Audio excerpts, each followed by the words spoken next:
Would you pray with me? Father, may the words of my mouth and the meditation of all of our hearts be acceptable in your sight. O Lord, our great Redeemer and Savior, in Jesus' name we pray. Amen. You've heard the term status quo. Are we having problems back there with PowerPoint? Are we good? Okay. How many have heard the term status? I'm not talking about quid pro quo. Okay. How many have heard the term status quo?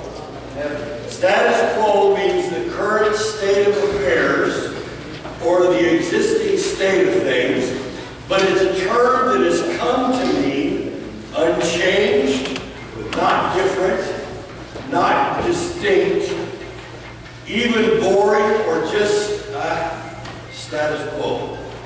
It's kind of unique because when kids grow up, when we grow up as kids and when your kids are growing up, they don't want to be different. They want to fit in.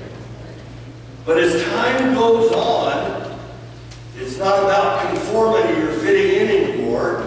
In the world, the society we live in today, it's about individuality. Non-conformity.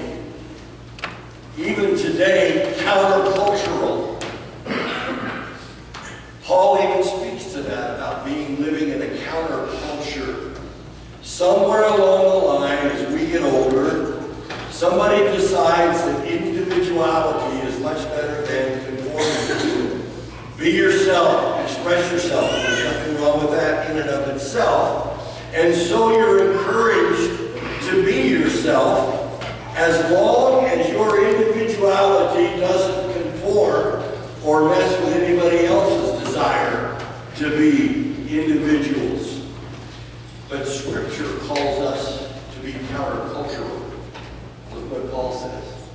Don't be conformed to this world, but be transformed by the renewing of your mind. We're beginning a new series today in Daniel. Okay, you got to track with me here the next few weeks. The first half of the book of Daniel deals with Daniel the person. The second half of the message of Daniel, or that second half of the book, deals with the messages of Daniel. The first part is about the prophet. The second part is about the prophecies. And we're going to be dealing with all of that. But throughout this book, there's a person that stands out, and we're going to be talking about him today, and that is Daniel. Daniel stands out, and this is not a new title, because I go back to my childhood days of an old song that was written back in the 1800s. Some of you may remember it. Dare to be Daniel. Do you remember that one? Well, the title of this series, and a lot of people, and a lot, you're not that old. And a lot of people have used the sermon title, so I'm going to copy the sermon title that other people have used, but I want to use it as a challenge this morning, and for the next few weeks, I'm going to dare you to do something different in your life. So the first chapter is I dare you. I dare you to live a distinct life. A life of non-conformity. Daniel did. And each week we're going to look at a challenge and an aspect in Daniel's life. And we're going to be challenged to act and to think and live in a very unique way. Hopefully challenged to step it up in your life, to turn up the volume a little bit, to a whole new level of your Christian experience. A man was having a conversation one day with a trapeze artist. And in that conversation, the trapeze artist said this: you know, we have a net underneath us as we walk across the high wire. We have it there for two reasons. Number one, so we don't break our necks. Number two, we have it there so we don't fall. And he goes on to say, let me explain what I'm saying. That sounds obvious. Imagine what it would be like as a new trapeze artist with no net underneath him. Practicing with no net. We would be, hear this closely, We would be so nervous about making a mistake and falling that we wouldn't be able to practice the things that we need to do to be distinct. But as long as the net was there, we would do things that we would never dare to do otherwise. We're more daring than we do more. The scripture even addresses that. Listen to this. The eternal God is your refuge, and underneath are everlasting arms.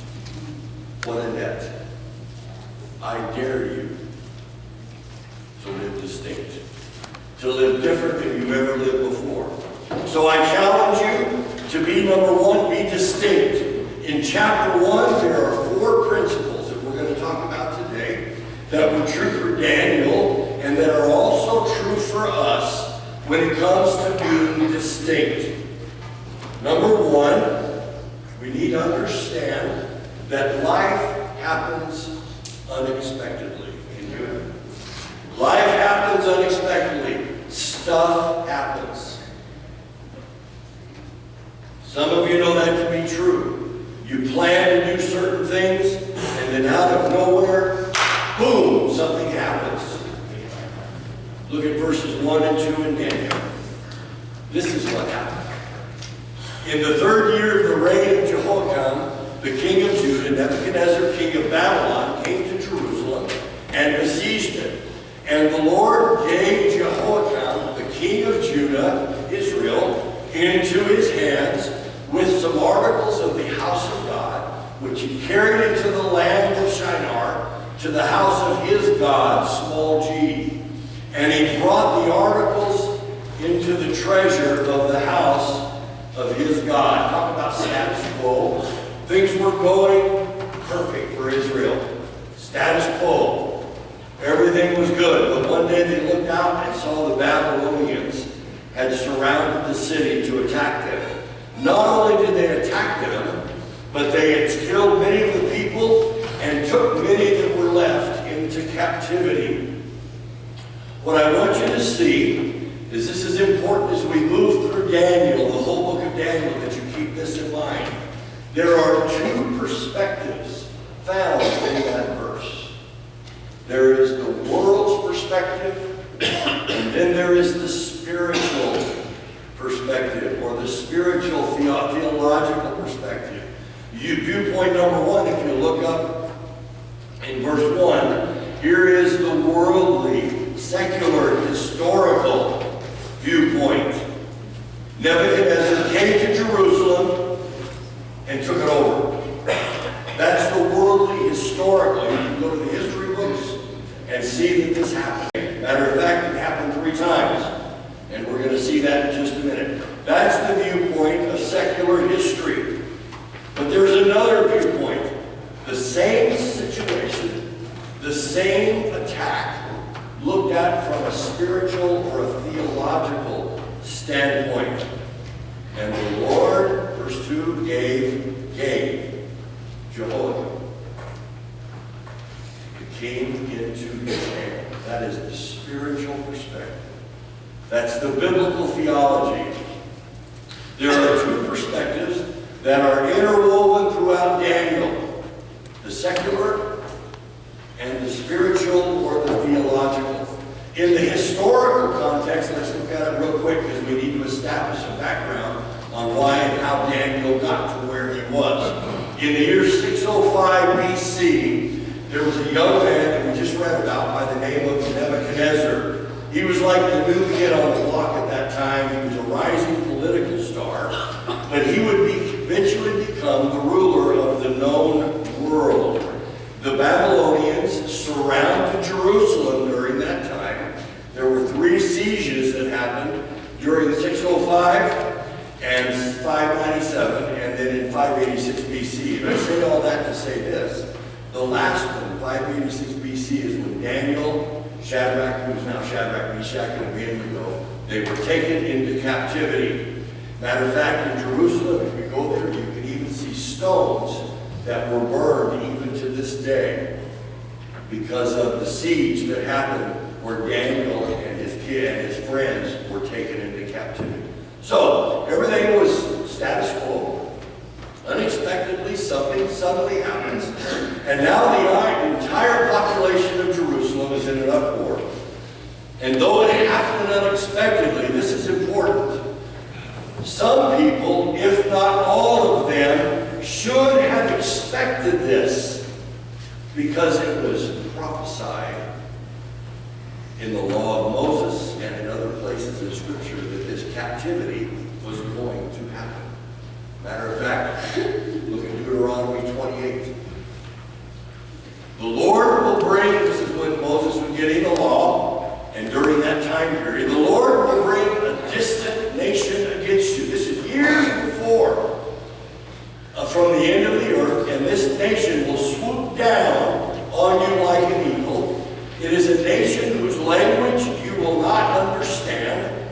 They will lay siege to your cities and then to all your fortified walls in the land, the walls you trusted to protect you, and they will be knocked down. They will attack all of the towns in the land of your God that he has given you. That's a prophecy that this is going to happen. Now watch this next prophecy, even more specific, in the book of Isaiah. The time is coming, he's telling Israel. This is way in advance. The time is coming when everything you have, all of the treasures stored up for you by your ancestors, watch this, will be carried off to Babylon. Nothing will be left, the Lord says. Some of your own descendants will be taken into exile.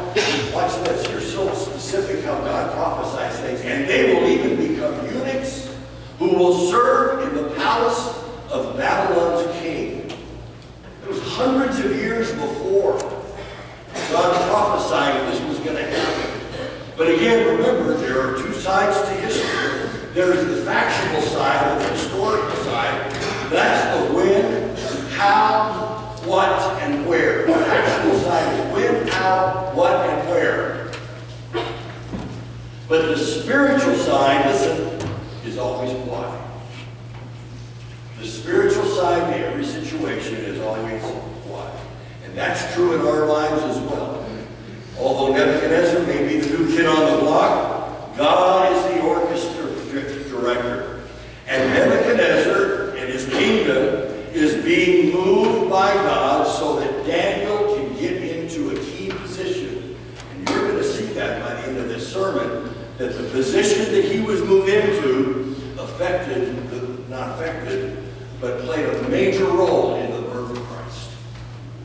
And you're going to see it, and God is orchestrating all of the events in Daniel, Shadrach, Meshach, and Abednego to get them into place so that he can bring about his seed so that we can be sitting here today and be saved. Life happens unexpectedly. Number two, the world demands conformity. Look at verses 3 through 7. Then the king instructed Ashpenaz. Life may happen unexpectedly. Let me back up just a minute. I want to say this real quick. My mistake. God's ways are behind the scenes, but he moves all of the scenes he is behind. God's ways are behind the scenes, always outside the box, but he always moves the scenes he is behind. And we're going to see that. Now we can go to verse 3, my mistake. The king instructed Ashpenaz, the master of his eunuchs, to bring some of the children of Israel and the kings and descendants and nobles, young men in whom there was no blemish, but good-looking, gifted in all wisdom, possessing knowledge and quick to understand, who had the ability to serve in the king's palace, and whom they might teach the language and literature of the Chaldeans. The king assigned them daily amounts of food and wine from the king's table. Where do you think the terminology fit for a king came from? Okay? They were to be trained for 3 years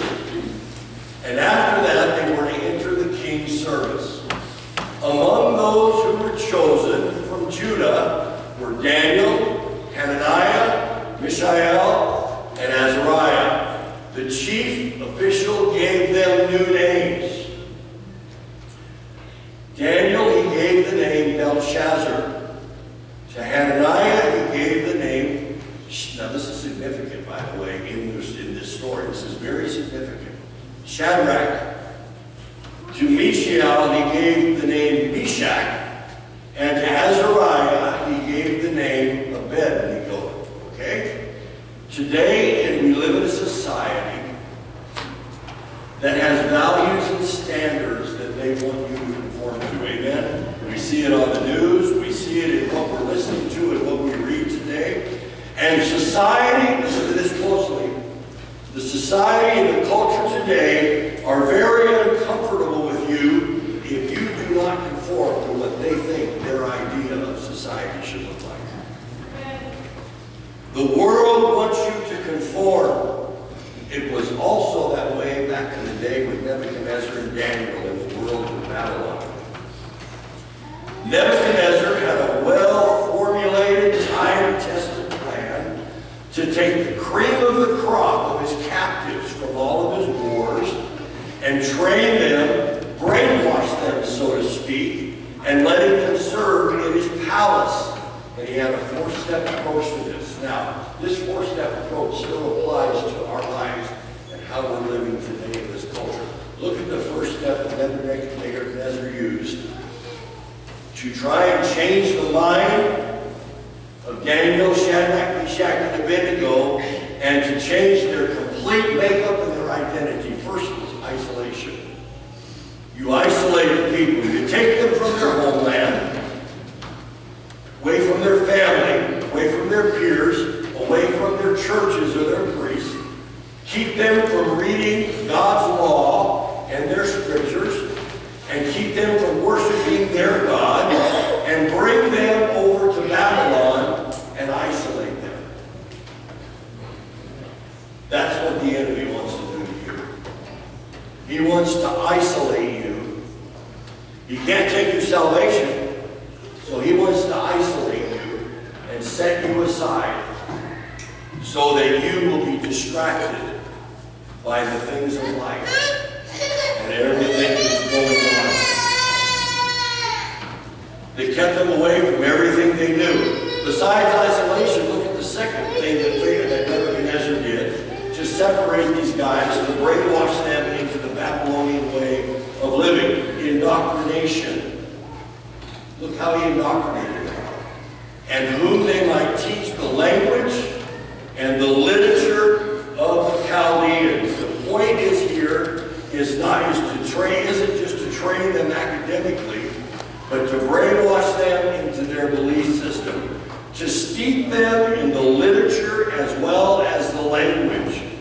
It was the literature that would influence and challenge Daniel and the three boys' worldview, what they were taught. You can just imagine these four guys from Jerusalem now in captivity in Babylon. They're young, by the way, they're only 13, 14, 15, or 16 at the time when they were taken into captivity. Now these young, esteemed kids were being talked to and taught, by these esteemed Babylonian professors that would make an impact on these impressionable kids, these Jewish minds. Everything they had been taught by God through the law of Moses is going to be challenged. Everything. Their view of God, sounds familiar? Their view of man, their view of sin, and their view of redemption. Everything that they had learned growing up would be challenged, I love this, by a new truth. Sounds familiar? A pagan worldview.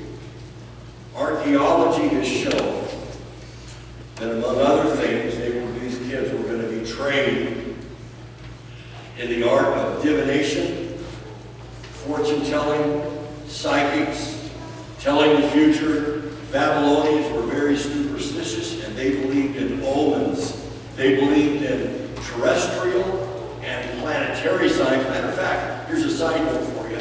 They even used sheep livers to tell the future. That is a historical fact, okay? So basically, this is a 3-year graduate course to make them forget everything that they have learned and to replace it with new ideas. It's not like what many Christians experience in college students today in the secular universities. I've kind of found it remarkable listening to the news and watching different, and reading different articles that an English teacher or a chemistry teacher or a biology teacher will go out of their way to undermine the belief system of young people in school just to target them and get their point across that what they were trained is not the truth. It's crazy what's going on. And that's what was happening to people again. So you have isolation, they got indoctrinated, and then concession. Let's get these young people, Daniel, Shadrach, Meshach, and Abednego, to give up something. We'll make this such an amazing experience for them that they wouldn't want to go back. Look at verse 5. They were given daily provisions of the king's delicacies and wine, which he drank. Food fit for a king, literally, was given to them. Why? So that they would basically say, and we never ate like this in Jerusalem. I'm tired of falafels and hummus and all this. Now look, I've got food fit for a king. You have to imagine, these were teenagers. Now they were raised in God's law, but they were teenagers, 15, 16, or 17 years old. And they were just overblown. They were blown away by Babylon. Here you come up to a city that had the Euphrates River running right through the middle of the city. You would see walls surrounding Babylon, 300 feet high, 85 feet thick, and 56 miles around. And then they were treated like royalty in the king's court. What would a 15-year-old say? Matter of fact, Babylon is in prophecy. We're going to be studying that in the weeks to come. But it was so beautiful. You've heard of this, maybe some of you that have been in school or you remember. One of the 7 wonders of the ancient world were the Hanging Gardens of Babylon. That's where these kids were taken. I'm sure they said, wow, we're being treated like kings. This is awesome. But fourth, there was confusion. They were isolated. They were indoctrinated. They had made concessions. And then confusion. And this is where it gets dicey. Because here's what Nebuchadnezzar was really telling Shadrach, Meshach, and Abednego, all the kids in Daniel. Let's give them new names. Let's take away the most personal, precious thing they have. Their own name. Their own identity, and completely change who they are. I want you to look at what these names mean that they changed them to. This is huge. Okay? And I realize this is not a super emotional experience, this kind of a sermon, but I'm building a foundation this morning so that we can move through the book of Daniel.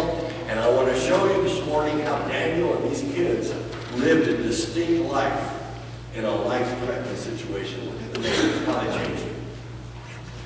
Daniel, who was in Israel, was named Daniel by his family, and it meant God, capital G, God of the universe, is my judge. That's what his name meant. Now, back in the Hebrew culture, what they were named meant something. But look what was changed. His name was changed to Belshazzar. May Bel, a false god, protect the people. Look at Hananiah, beloved of the Lord. But he changed it to illuminated by a sun god, which was named Ra. They had many, a pantheon of gods. Look what Meshach means instead of who is like God. while it is like Aku, or the sun goddess. Azariah, the Lord is my help. Look at Abednego. Service of the Shining One, Dagon, changed everything that they believed in, including their identity and their names. So life happens. The world demands conformity, but now the heart of the message. And it's embodied in this third principle, and it's important that we grab hold of this. Commitment begins inwardly. Commitment begins inwardly. Look at verse 8 through 16. But Daniel purposed in his heart that he would not defile himself. Let me read that again. Daniel purposed in his heart that he would not defile himself with the portion of the king's delicacies. There's a reason why, by the way. Nor with wine of which he drank. Therefore he requested of the chief of eunuchs that he might not defile himself. Now God had brought Daniel in favor and goodwill. This is important you remember this. God had brought Daniel and the kids of Daniel into favor and goodwill of the chief eunuchs. Next. And the chief of the eunuchs said to Daniel, I fear my lord the king, who has appointed your food and drink. For why should the king see your faces looking worse than the young men who are your age? Then you would endanger my head before the king. In other words, he was in charge of feeding them, and if they wanted to not eat what they were placed before them, they would get weak and frail. The king would blame him and take his head. Look at verse 11. So Daniel said to the steward, whom the chief of the eunuchs had set over Daniel, Hananiah, Mishael, and Azariah, please test your servants for 10 days, and let them give us vegetables and to eat and water to drink. Then let our appearance after 10 days be examined before you, and the appearance of the young men who eat the portion of the king's food, as you see fit, deal with your servants after that 10 days. So the eunuch, the chief eunuchs, consented with them in this matter and tested them 10 days. At the end of the 10 days, Daniel and the boy's features appeared better and fatter in flesh. That's not a good thing today, by the way. And fatter in flesh than all of the young men who ate the portions of the king's delicacies. Thus the steward took away, watch this, thus the steward took away the other people's portions, that is, the other trainees of delicacies and wine that they were given to drink, and gave vegetables. That's crazy. Yeah. The principle in verse is found in verse 8. Daniel purposed in his heart. Commitment begins inwardly, to be distinct, to be different. Daniel made a choice deep within himself that made him effective for the rest of this book. If he doesn't make this choice, he will not be able to influence the nation like he did. If he did not commit to being distinct, he will not be able to influence the nation, and now us, like he did. If you choose not to be distinct, you will not be able to affect your family and those that are close to you like God wants you to. If you live in compromise, you will not be the effective witness that God wants you to be in your circle. It's his choice. And it made, this purpose of heart made Daniel become the man that he was. One author writes, and I could not find out who the quote came from, but one author writes this. This is important. All of life is filled with crisis and decisions. There are right decisions and there are wrong decisions. High roads and low roads. And almost every day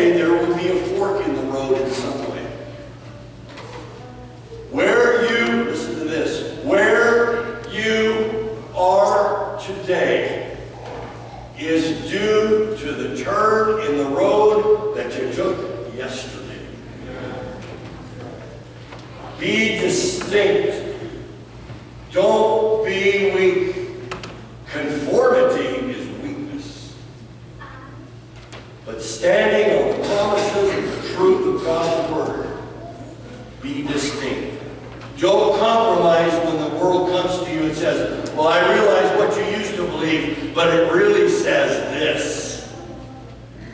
Or how about this? If God were really a God that loves everybody, you fill in the blanks, and here comes the compromise. And God does love everybody. Where you are today is due to the turn in the road that you took yesterday. What was the turn or the fork in the road for Daniel? It's this, that he made the choice to be distinct and not to go along with the crowd. Look at verse 8 again, but Daniel purposed in his heart. What does it mean not to defile himself? This is important. What does defile mean? There are things in life that can taint you, corrupt you, and pollute you. For Daniel, he would say something like this. I'm okay, he's thinking. I'm learning all of this stuff that they're teaching me in school about all this indoctrination. I'm learning all of that. And that's okay. I'm learning a new language. That's okay. I'm learning about Babylonian history. That's not going to hurt me that much. I'm okay serving the king, but I'm going to draw the line and purpose in my heart when it attacks what God told me. And God told him in the law of Moses, remember Daniel was Jewish, and God had ordered and in his law and said you will eat a certain kind of food, and you will not eat a certain kind of food. And this was a spiritual principle that they were attacking. And Daniel purposed in his heart, I draw the line here. Daniel was saying, I'm not going to defile myself with this food. Now, some reading this or listening to this sermon will say, what's the big deal? Daniel, you're 650 miles away from home. You're never going back home.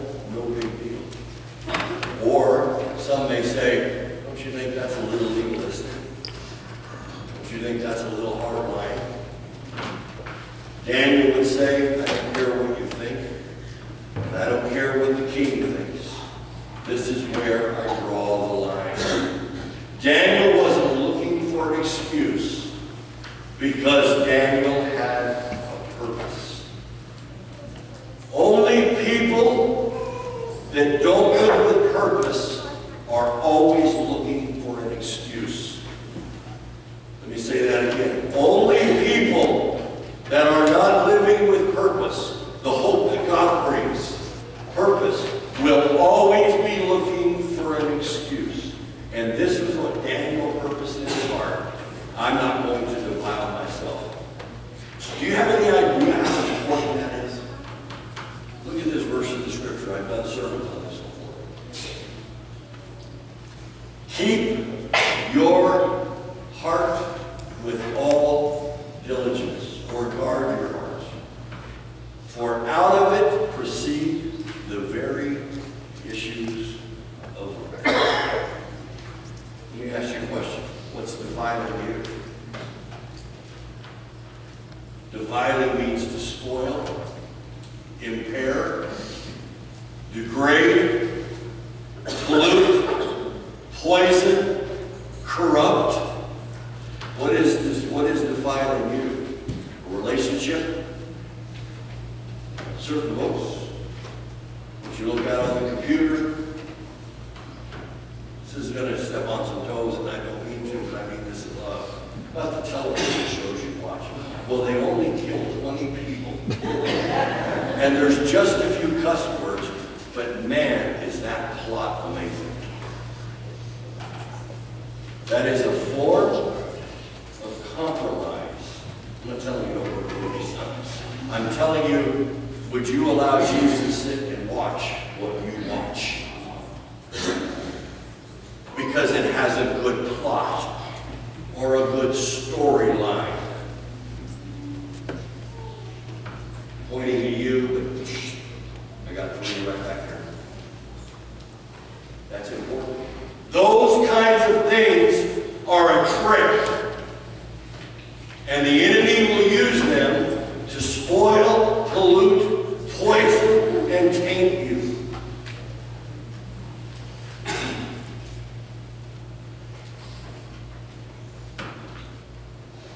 The secret to living a distinct life is this. This is a good one. Scott Richard from Calvary Chapel on the Northwest Side said this. Living a life with the awareness, watch this, that nobody's looking, but God is. Living a life with the awareness that no one's looking at you, no big deal. But God is. Look at Proverbs 5. The ways of a man, woman, are before the eyes of the Lord. Oh, my goodness. Written, and he ponders all his goings. Remember that moment when I was being raised, my dad said, the Lord's watching you. No, he's not. Yes, he is. Now, he's not watching you pointing a finger at you, but he's pondering all of your goings. Look at the next one. All things, I looked up that word all. In the original Greek, and guess what it meant? All things are naked and open before the eyes of the one to whom we might give an account. So we must. Whether you choose to believe that or not, it's going to happen. And my goal is for you to have a wonderful day before the judgment seat of Christ. And to go before the right judgment seat of Christ, by the way. And we'll get to there as we move forward. Your reputation is what you are on the outside, but your character is who you are, you all know this, when nobody else is looking. And just to be bottom line, that's what God's going to look at. Nothing to do with how much you do, or how much you do, unless it's motivated. Those things are great. We want you to continue to do that as long as they're motivated by the Spirit of God. But that has nothing to do with it. But what's your inside saying? Here's the fourth principle. We're going to close soon. God always honors loyalty. I got to be honest with you, as I was preparing this, I go, God, now that word loyalty, you keep giving me that word loyalty, but it doesn't sound real spiritual. Can you give me something like obedience or faithfulness? But he has impressed upon me, God always honors loyalty. And here's what loyalty means. I looked it up. Faithfulness, constancy, devotion, commitment, obedience, trustworthiness, honesty, dependability, and reliability. God honors loyalty. Look at Second Chronicles, chapter 16. The eyes of the Lord, I love this verse. I'll take this home with you. The eyes of the Lord run to and fro throughout the whole earth. Look at this. To show himself strong on the behalf of those whose heart is loyal to him. God wants to show himself strong in you, but we won't let him because we're not loyal. Ouch. But it's true. He wants to show himself strong. It's as if God is saying to us, I want to honor and I want to bless you. If you will be loyal and obedient, I want to show myself, God is saying to you, strong in you. Will you let me? Look at the next verses. As for those four young men skill in all literature, wisdom, and Daniel had understanding in all visions and dreams. That's important we understand this as we move forward in Daniel. Now at the end of days, when the king had said that they should be brought in, the chief of the eunuchs brought them in before Nebuchadnezzar. The king interviewed them, and among them, all four of them, Shadrach, Meshach, and Abednego, and Daniel, there was none found like them. Verse 20. And in all matters of wisdom and understanding about which the king examined them, he found them 10 times better than all the magicians and astrologers who were in his realm. Thus Daniel continued until the first year of King Cyrus. After 3 years of this graduate school, Daniel is now about 20 years old. Okay? And Daniel and his friends are brought in for a personal interview with Nebuchadnezzar. And in addition to their natural skill, their wisdom, they also had God's favor and grace. How come? Because they were loyal. And they purposed in their heart that they would not defile themselves. And here is 3 things that happen when we are loyal before the Lord. Result number 1, reverence. Look what it says in verse 9. God brought Daniel into favor and goodwill of the chief eunuchs. Doesn't mean Daniel's life is going to be perfect. But right now, God is beginning to position Daniel so he has favor in the enemy camp. So what's going to happen in the future is going to affect history. Look at Proverbs 16. When a man's ways please the Lord, he makes even his enemies to be at peace with him. Not only reverence, but preference and prominence are a result of loyalty and purposing in your heart to be distinct. In all matters of wisdom and understanding about which the king examined him, he found Daniel and the boys 10 times better. He basically said, you're more valuable than anybody else I have in my kingdom. And then the big one. The other result of purposing in his heart to be distinct and loyalty is influence. Because God honors influence in your family, in your home, in your workplace, wherever you are, God gives you favor and influence as you are obedient. Daniel, and you'll learn this as we move forward, had the opportunity for 70 years in captivity to influence 4 kings, not just Nebuchadnezzar. And there's something else I should mention. This is really cool. Daniel was in leadership in Babylon for 70 years, 4 kings. There's another way. Well, I'm going to use Daniel. We're going to close in a second. Every Christmas, we talk about an interesting set of characters that come from the east called the Magi. Matthew chapter 2. And they're chasing a star, and they come to Bethlehem. You know the story. Well, who are the Magi? History tells us that they were the priests in Medes from Babylon. Babylonian priests, Medo-Persian priests, who were looking for a Jewish Messiah. How on earth would they even get the idea about some Jewish Messiah years ago coming and being born? Well, if you read the book of Daniel, you'll probably agree with most of the scholars and theologians who say it had to be Daniel's influence in the court of the Nebuchadnezzars and the Belshazzars, teaching and that we passed down the line of the Medo-Persian priest. Talk about influence. Same thing with you and I. Because Daniel chose to live distinct, we're here today, partially. What if he wouldn't? Yeah, you say, well, Pastor, God will raise somebody else up. True. But he didn't. He used Daniel.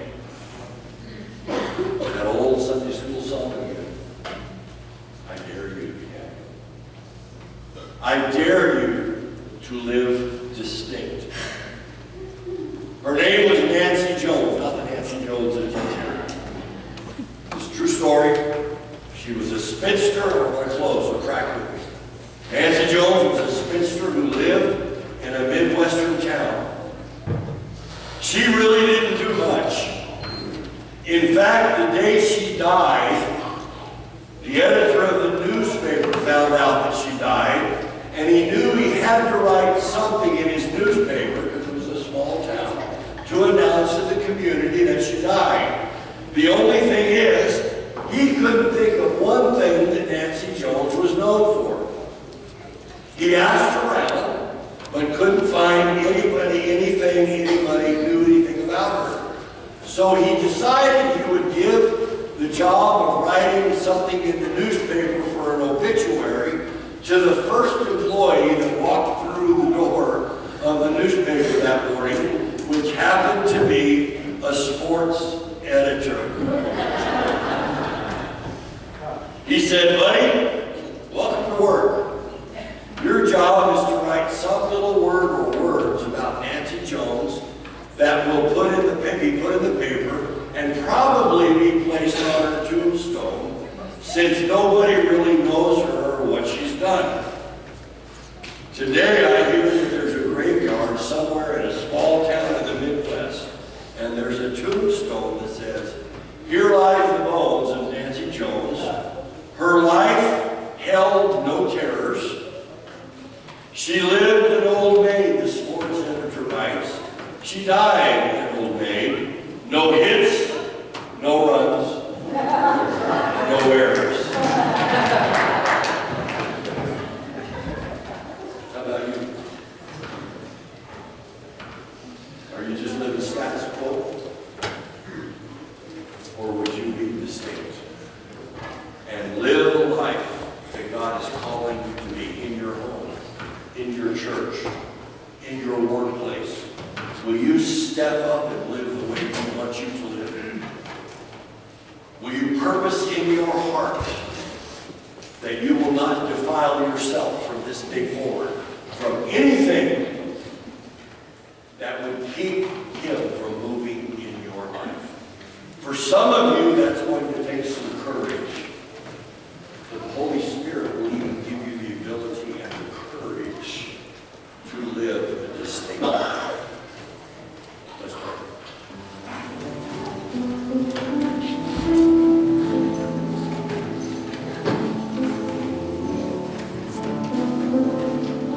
Father, as we consider the things in Daniel about living a distinct life, I pray, Father, that for all of us in this room today and those listening via Facebook, that we will choose to live a life, purpose in our hearts, to live distinct. And Holy Spirit, those things that you are bringing to our minds now, that you would like us to rid ourselves of and take a look at. While they sing this song, "Change My Heart," will you look at your life, your heart?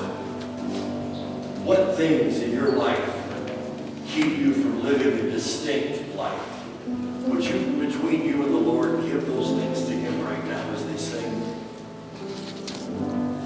Change my heart,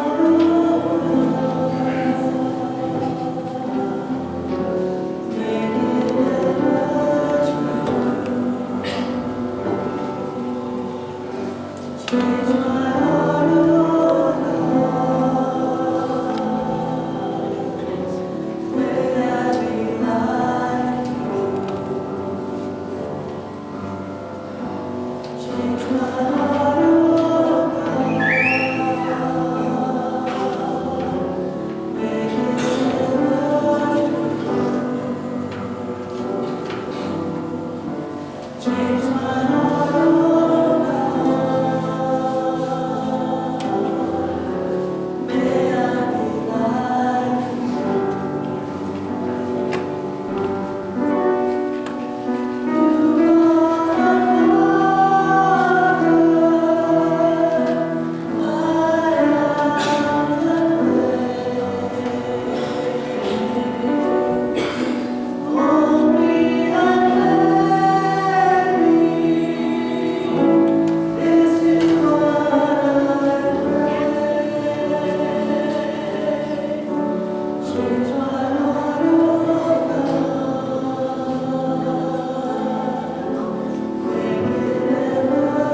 has changed my heart, oh God. I pray for those who are here today that may not know you, that want a change in their lives, and they're lost, and they need a Savior.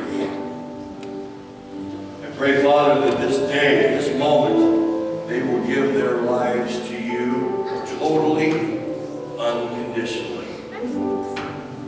If you're here today, and you don't know Christ, and you believe the Holy Spirit has spoken to you and said, I want to change you. I want you to live a distinct life so I can give you blessings and favor. If you're here today, and you want to accept Christ as your Savior, and live for Him, would you raise your hand right where you're at? Oh my goodness, praise the Lord. Would you pray this prayer with me? And I mean from your heart, would you pray this prayer? And all of us can pray this together. God, I give you me today. Save me. Make me a new person. I believe you sent your Son to die on the cross to forgive me of my sins so that I can live eternally with you. Be my Savior and my Lord. I surrender. My life is yours. In Jesus' name. Amen. Father, we thank you for today. Help us to live a life of distinction and purpose in our heart. We love you. In Jesus' name we pray. Amen. Will you stand with me? Good to have you at church. Father, would you dismiss us with your grace and your love?